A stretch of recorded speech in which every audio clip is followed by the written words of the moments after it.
Halo, selamat sore pemirsa. Ketua Umum Partai Gerindra, Prabowo Subianto bertemu ratusan relawan Jokowi Gibran di Solo, Jawa Tengah. Ketika ditanya soal sosok Gibran sebagai cawapres, Prabowo menyampaikan memperhitungkannya sebagai cawapres karena Gibran adalah seorang tokoh. Saya Sira Safira, inilah kabar pemilu untuk Anda.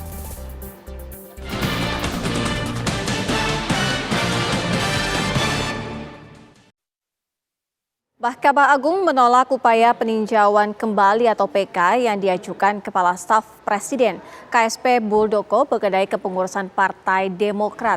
Kasus ini berawal ketika kubu Muldoko membuat kongres luar biasa di Deli Serdang, Sumatera Utara.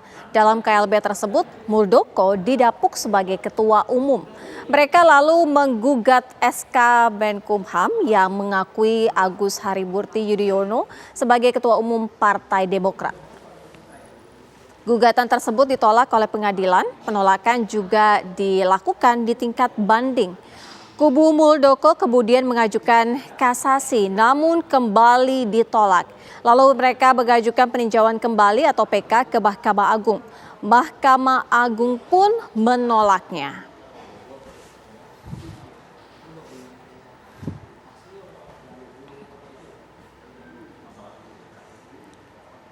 Pemirsa, lalu apa saja yang menjadi pertimbangan MA menolak peninjauan kembali yang dilayangkan kubu Muldoko? Kita tanyakan langsung kepada rekan kami Faris Noval yang saat ini berada di gedung Mahkamah Agung. Faris, apa yang menjadi pertimbangan MA menolak peninjauan kembali yang dilayangkan kubu Muldoko?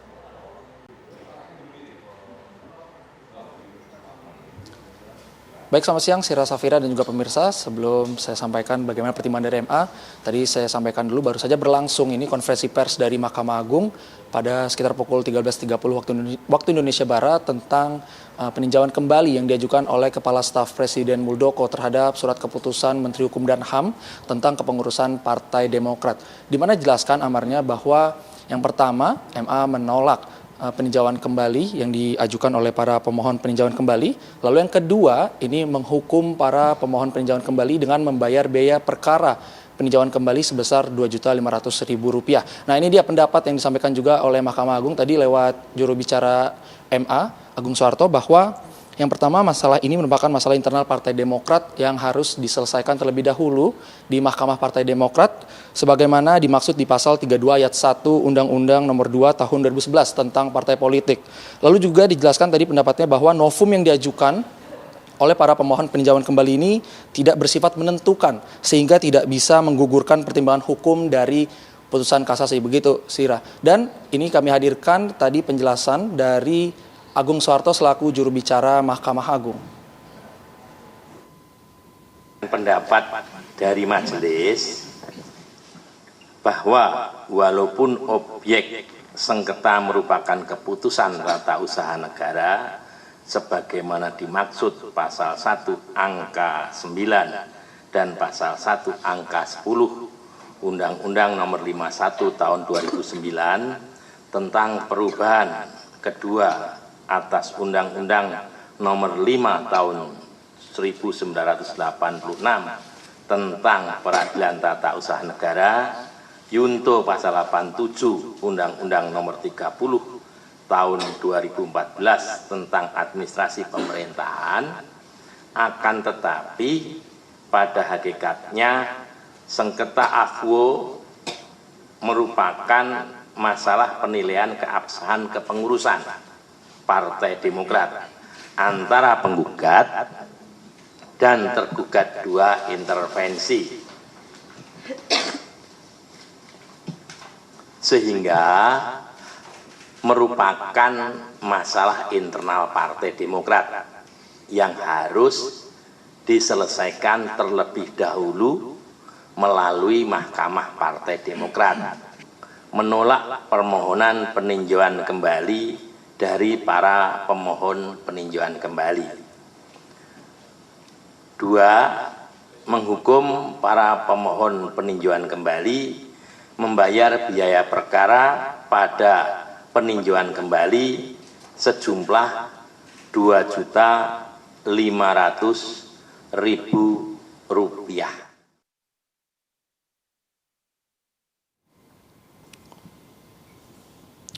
Dan Sira tadi juga sempat ditanyakan oleh rekan wartawan, apakah peninjauan kembali ini bisa diajukan kembali lebih dari satu kali? Lalu Agung Suharto menanggapi bahwa tidak bisa, terkecuali jika ada dua putusan yang bertentangan, namun itu pun hanya kemungkinan kecil jika peninjauan kembali atau PK ini diajukan lebih dari satu kali. Dan kasus ini bermula pada saat Muldoko membuat Kongres Luar Biasa atau KLB di Deli Serdang, Sumatera Utara, di mana di KLB itu Muldoko secara aklamasi ini dipilih menjadi Ketua Umum Partai Demokrat. Maka dari itu mereka menggugat SK Menkumham yang mengakui Agus Harimurti Yudhoyono atau AHY, yang biasa kita kenal AHY ini sebagai Ketua Umum Partai Demokrat, dan gugatan diajukan ke pengadilan namun ditolak, banding maupun kasasi pun ditolak, dan berlanjut ke peninjauan kembali ke MA dan baru saja ditolak dan putus pada hari ini 10 Agustus 2023. Karena memang jika sesuai dengan SK Menkumham, AHY lah yang merupakan Ketua Umum Partai Demokrat yang sah atau legal, dan memang permasalahan ini memang lebih baik tadi juga dari MA dijelaskan agar diselesaikan terlebih dahulu di internal di Mahkamah Partai Demokrat. Demikian Sira, kembali ke Anda. Faris Noval, informasi langsung dari Gedung Mahkamah Agung Jakarta. Pemirsa, Ketua Umum Gerindra Prabowo Subianto bertemu dengan ratusan relawan Jokowi Gibran di Solo, Jawa Tengah. Ketika ditanya soal sosok Gibran sebagai cawapres, Prabowo menyampaikan memperhitungkannya sebagai cawapres karena Gibran adalah seorang tokoh.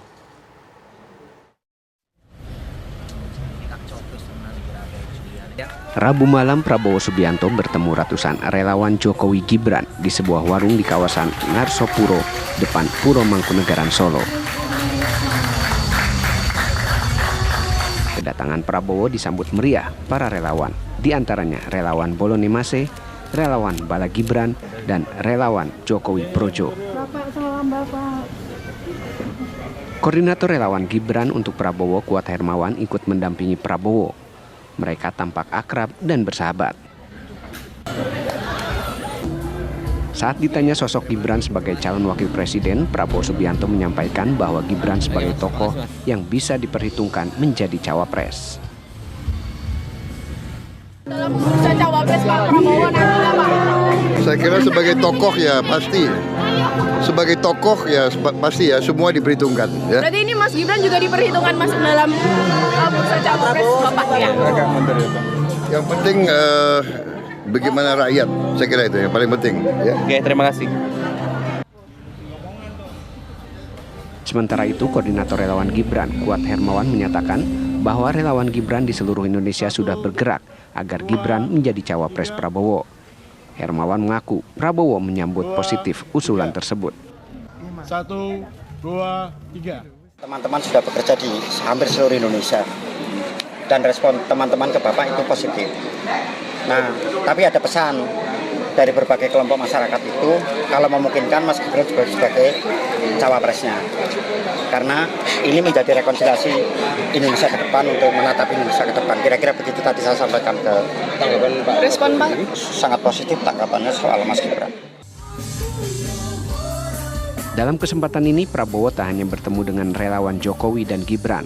Prabowo menyempatkan diri naik panggung untuk berjoget dan bernyanyi yang diikuti para relawan. Dari Solo, Jawa Tengah, Effendi Rois, TV One mengabarkan. Pak Prabowo tadi ketemu sama Pak Mas Gibran nggak? Pertanyaan ini kemudian sejauh mana Gibran diperhitungkan jadi cawapres Prabowo Subianto, kabar yang akan kami hadirkan usai jeda.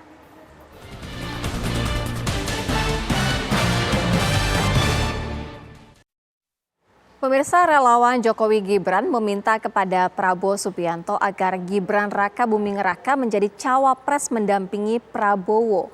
Mungkinkah Gibran menjadi cawapres Prabowo Subianto? Kita akan tanyakan kepada pejabat politik Adi Prayitno. Selamat sore Mas Adi, bagaimana nih Mas Adi melihatnya jika Gibran Raka Buming Raka menjadi cawapres Prabowo? Saya kira ada dua syarat yang mesti dipenuhi untuk Gibran menjadi pendampingnya Prabowo Subianto. Pertama, harus ada keputusan dari Mahkamah Konstitusi bahwa gugatan soal ambang batas minimum syarat pencapresan itu diterima ya. Karena kalau kita mengacu pada Undang-Undang Pemilu, yang boleh maju sebagai capres dan cawapres minimal umurnya itu 40 tahun. gugatan kepada Mahkamah Konstitusi yang digugat oleh sejumlah aktivis, sejumlah orang dan partai politik seperti PSI. Kalau digugat itu artinya Gibran sangat potensial mendapatkan tiket sebagai cawapres Prabowo. Yang kedua, harus ada partai politik yang secara terbuka mau mengusung Gibran sebagai cawapres, tentu selain Gerindra, karena kalau hanya Gerindra tentu tidak mencukupi ambang batas presiden 20%. Kalau Gibran yang dipilih oleh Prabowo Subianto, bukan tidak mungkin PKB itu akan pindah ke lain hati, akan pindah terhadap kongsi-kongsi yang lain. Kita sering mendengar pernyataan Muhaimin Iskandar dan sejumlah elit PKB bahwa kalau nasib pencawapresan Gus Muhaimin atau Muhaimin Iskandar diabaikan, diambangkan oleh Prabowo Subianto, mereka mengancam akan keluar dari koalisi. Karena itulah kemudian kalau PKB keluar dari koalisinya Gerindra, maka Prabowo harus bisa memastikan ada satu partai politik lain yang bisa menggenapi ambang batas presiden untuk berduet dengan Gibran Rakabuming Raka. Dua hal ini saja sebenarnya yang harus dipenuhi, apakah Gibran itu bisa menjadi pendamping Prabowo ataupun tidak. Yang ketiga, Mbak Sira, ini yang paling penting menurut saya, tentu ini akan mengubah konstelasi politik secara nasional. Karena apapun judulnya, Gibran ini adalah anak presiden yang saya kira sekalipun umurnya masih sebatas 36 tahun, tapi akan menjadi magnet politik yang cukup signifikan. Inilah yang saya kira memang ke depan bagaimana dinamika dan konstelasi politik akan sangat dinamis dan bahkan mungkin tensinya agak sedikit serius gitu ya. Karena ada anak presiden yang potensial bisa berdampingan dengan Prabowo Subianto untuk memenangkan pertarungan di Pilpres 2024 yang akan datang. Ada dua kerumitan dan kesulitan yang saya baca. Pertama, kerumitan dan kesulitan pada level Jokowi.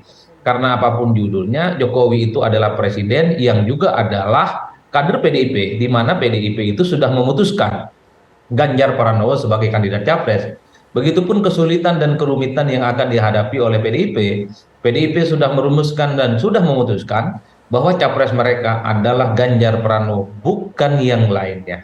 Inilah yang saya sebut akan menjadi pemantik betapa dinamika politik ke depan itu akan sangat dinamis, tidak lagi seperti sekarang kelihatan adem ayem, kelihatan tidak ada dinamika yang cukup serius. Tapi kalau Gibran mendapatkan tiket sebagai cawapres mendampingi Prabowo Subianto, tentu konstelasinya akan sangat dinamis secara total. Mas Adi, kalau kita berbicara mengenai jikalau memang tidak ada batasan umur untuk capres ataupun cawapres, artinya sosok dari Gibran Rakabuming Raka ini lebih banyak kansnya dibandingkan Caimin? Oh ya, kalau kita melihat kecenderungan rata-rata sejak awal, Muhaimin itu tidak terlampau kelihatan diprioritaskan untuk menjadi pendampingnya Prabowo Subianto. Kalau diprioritas, meskinya Agustus tahun lalu, Muhaimin sudah diumumkan sebagai kandidat cawapres satu-satunya yang tidak tergantikan. Problemnya adalah sangat kelihatan Prabowo Subianto, Gerindra hanya mau dengan PKB, tapi tidak mau dengan Muhaimin. Kenapa hanya mau dengan PKB? Karena PKB itu bisa menutup kelemahan politik yang selama ini dimiliki oleh Prabowo, lemah di Jawa Timur dan lemah di kalangan NU. Jawabannya adalah Partai Kebangkitan Bangsa. Oleh karena itu PKB itu sejak awal dilangkul oleh Prabowo, karena PKB mampu mengonsolidasi kekuatan-kekuatan politik Nahdliyin, bisa menambal kekuatan Prabowo di Jawa Timur dan Jawa Tengah. Tapi pada saat yang bersamaan kita tidak bisa menutup mata.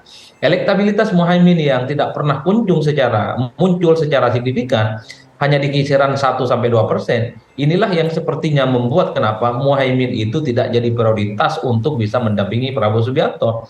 Saya selalu mengatakan bahwa Prabowo itu hanya kelihatan mau sama PKB tapi tidak mau dengan Muhaimin Iskandar. Oleh karena itu, ketika muncul soal gugatan bagaimana syarat minimum cawapres itu muncul, ada nama Gibran di situ, maka secara tidak langsung ini kan ingin menghilangkan betapa Muhaimin Iskandar itu tidak terlampau diperhitungkan sebagai cawapres yang bisa mendampingi Prabowo. Bahkan dalam pernyataannya kepada media, Prabowo mengatakan kalau Gibran adalah sosok yang sangat layak untuk diperhitungkan, sangat mungkin untuk bisa menjadi pendamping dirinya maju di Pilpres. Itu artinya apa? Prabowo sekalipun itu tidak membantah, tidak menolak kalau Gibran ada takdir untuk bisa mendampingi dirinya, adalah sesuatu yang rasional yang akan dipilih oleh Prabowo Subianto. Begitupun pada level Gibran, sampai hari ini Gibran itu tidak pernah menyatakan iya ataupun tidak, menolak atau tidak.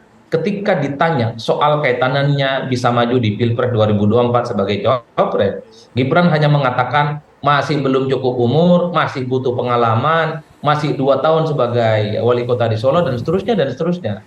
Tapi ketika ditanya apakah mau sebagai cawapres ataupun tidak, Gibran tidak pernah menyatakan hitam dan putih, tidak pernah menyatakan menolak ataupun mau. Dalam konteks itulah kemudian wajar gugatan ke Mahkamah Konstitusi dikabulkan, umur capres dan cawapres tidak lagi 40 tahun, maka sangat mungkin, saya termasuk yang meyakini, hakul yakin, Gibran sepertinya terbuka dan mau untuk bisa menjadi pendamping Prabowo Subianto. Oke, Mas Adi, kalau Mas Adi sendiri melihat itu kan tadi dari sosok Gibrannya sendiri. Kalau dari kacamata Mas Adi melihat sosok dari Presiden Joko Widodo ini lebih condong kemana? Ke Prabowo Subianto atau Ganjar Pranowo? Karena kita tahu saat-saat ini banyak sekali arahan-arahan ataupun tanda-tandanya Jokowi mengarah ke Prabowo, atau paling tidak bagaimana seperti pandangan dari Mas Adi? Saya melihat Jokowi dua hal. Pertama, saya melihat Jokowi sebagai kader PDIP. Apapun judulnya, PDIP itu selalu meminta ketaatan dan ketegasan semua kadernya untuk mematuhi semua keputusan partai. Soal capres misalnya, PDIP sudah memutuskan the one and only bahwa capres yang akan mereka usung di 2024 namanya Ganjar Pranowo, bukan yang lain. Dalam konteks itulah, siapapun yang merasa kader PDIP, entah itu anggota biasa, kader biasa, apakah anggota dewan, gubernur, bupati, wali kota, termasuk presiden, harus tegak lurus ke partainya. Tapi pada saat yang bersamaan publik juga tidak bisa mengenyampingkan bagaimana hubungan antara Jokowi dan partainya ini kan seringkali terjadi cukup dinamisasi, seringkali panas, terjadi hubungan yang tidak harmonis. Dalam konteks itulah kemudian pada saat yang bersamaan juga Jokowi memberikan satu endorsement, kedekatan dan dukungan politik kepada Prabowo Subianto. Ini tidak bisa dibantah Mbak Safira ya. Karena apapun judulnya, rasa-rasanya Jokowi kelihatan lebih nyaman dan memberikan expose yang cukup luar biasa kepada Prabowo. Oleh karena itu, wajar kalau kemudian publik berkesimpulan sampai hari ini Jokowi itu main di dua kaki. Satu sisi mengaitkan dukungan politiknya kepada Ganjar, tapi pada saat yang bersamaan Prabowo juga diberikan expose dan portofolio politik yang seakan-akan menjadi bagian dari kepentingan Jokowi di 2024. Saya termasuk yang meyakini bahwa Jokowi itu bermain di dua kaki sampai hari ini, tapi entah di akhir. The end of the day-nya, apakah Jokowi akan 100% kepada salah satu kandidat capres, Prabowo kah ataupun Ganjar kah? Tentu hanya Jokowi yang bisa memutuskan segala-galanya. Baik, terima kasih Mas Adi Praitno sudah bergabung bersama kami di Kabar Pemilu. Kita lihat dinamika politik ke depannya. Terima kasih.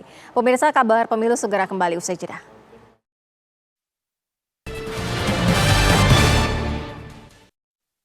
Pemirsa, Partai Persatuan Pembangunan atau P3 mengikuti bimbingan teknis hukum acara perselisihan hasil pemilu 2024 yang digelar oleh Mahkamah Konstitusi di Puncak Bogor, Jawa Barat. PLT Ketua Umum P3 Muhammad Mardiono menyatakan kegiatan ini diikuti kader P3 bidang hukum dan advokasi partai, mulai dari tingkat pusat, provinsi, dan kabupaten kota se-Indonesia. Pemirsa, sudah 30 menit Kabar Pemilu menemani Anda. Mewakili kru yang bertugas, saya Sira Safira pamit undur diri. Untuk informasi terbaru bisa Anda akses di laman tv1news.com. Sesaat lagi Anda bisa menyaksikan program Nusantara Terkini bersama dengan Yohana Gabriela. Terima kasih, sampai jumpa.